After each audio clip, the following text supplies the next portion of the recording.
বাংলাদেশের রাজনীতি নিয়ে কথা বলা তো বাদ দিয়ে দিয়েছি, একদম টোটাল বাদ দিয়ে দিয়েছি। কারণ হচ্ছে বাংলাদেশের রাজনীতি নিয়ে কথা বলার কিছু নাই। কিন্তু গতকাল রাতে আমি একটি স্বপ্নে দেখলাম।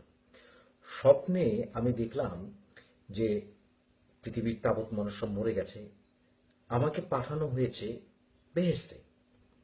আল্লাহর সাথে অনেক কনফারেন্স হলো, বিভিন্ন প্রশ্ন করলাম যে তুমি কেন এরকম করলাম, কেন তুমি দেখা দিলে না, তুমি দেখা দিলেই তো আমি বিশ্বাস করতাম।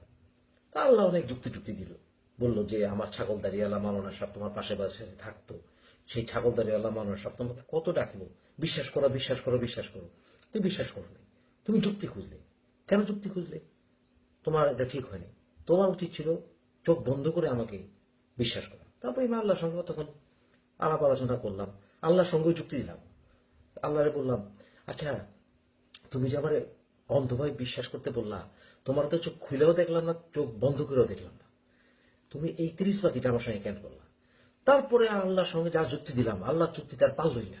যাক, শেষ পর্যন্ত চিন্তা করলো যে তোরে তো বেহেশতি দিয়েই দিছি, বিভিন্ন কারণে যে আমার বেহেশতি দিল সেই যুক্তি আমি পারলাম না। আমি তার সঙ্গে যতই বলি তুমি আমার কেন বেহেশতি দিচ্ছ, আমি দোজকে যাবো, দোজকে গেলে কত কত কত কিছু পাবো, তোমার এই হুরপুরি আমার দরকার নাই।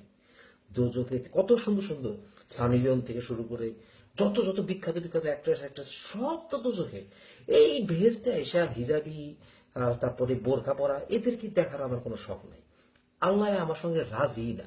শেষ পর্যন্ত বলে, যা তোর যখন দোজকে যাওয়ার এত ইচ্ছা, তোরে দোজকে পাঠিয়ে দিলাম। কিন্তু দোজকে আর তোরে পুরবে না, কারণ পড়লে তো আবার তোরে বেহেস্তের স্বাদ পাওয়া হবে না, তোর তো বেহেস্তবাসী। তারপরে আমার পাঠিয়ে দিল।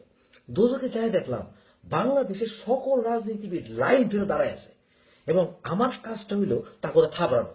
কারণ তাদেরকেও আমি যুক্তি দিয়েছিলাম, তারা পারে নাই। আমার যখন যুক্তির একটা শখ, আমার কাজ হবে সারা জীবন শুধু থাবড়ানো আর থাবড়ানো আর থাবড়ানো। তা আমি যুক্তি দিয়ে থাবড়ানো শুরু করলাম। একটা করে যুক্তি দিয়ে কেন শুনছ না, আর ঠাস ঠাস। আল্লাহ কয়, দেখ যুক্তি দিলে কেমন লাগে।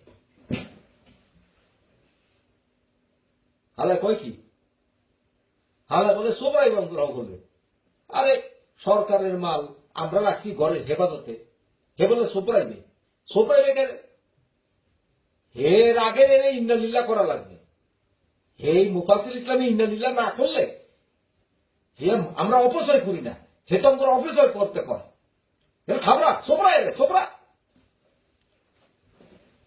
যাক, এখন এইভাবে আমাকে বিভিন্ন সরকারি বেসরকারি রাজনীতিবিদরা আমাকে সোপরাইতে বলে।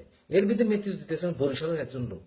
আমাকে সে মুফাসিল ইসলামের সোপরা এই কথা বলে সে জায়গায় জায়গায় প্রচার করতেছে।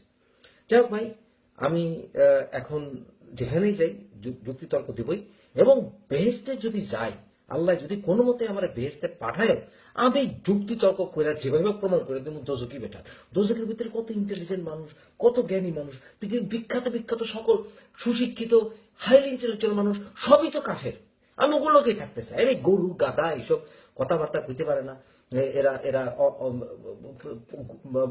বইয়ার মতো যেরকম আপনার ওই যে তোতাপাখির মতো খালি অজিভা করে আর মনে বেহেশতে চলে যাবে, এদের সঙ্গে আমি ভাই থাকতে পারি না। এই কম অশিক্ষিত মূর্খ এরা আল্লাহ আল্লাহ করুক, আমি আল্লাহর সঙ্গে দরবার করবো। আমি তার সঙ্গে স্বপ্নেও দরবার করছি, সামনেও দরবার করবো, খালি একবার মরলে হয়েছে।